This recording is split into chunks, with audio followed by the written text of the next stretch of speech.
ये दोस्तों इस बंदे की पहले आप वीडियो देखो, बाद में आपको बताऊंगा कि रियलिटी क्या है। પોલીસના હાથમાં જે દંડો આપ્યો છે એ દંડો રાજ્યના અને શહેરના નાગરિકોની સુરક્ષા માટે એ દંડો સામાન્ય નાગરિકોને બતાડવા માટે નથી।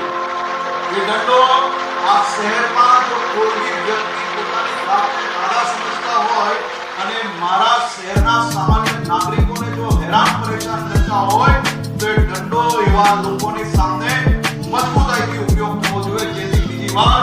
बंदा बोल रहा है सामान्य नागरिक सुरक्षा के लिए लोगों के लिए पुलिस को डंडा दिया है। तो ये वीडियो देखो, आप फिर बताओ।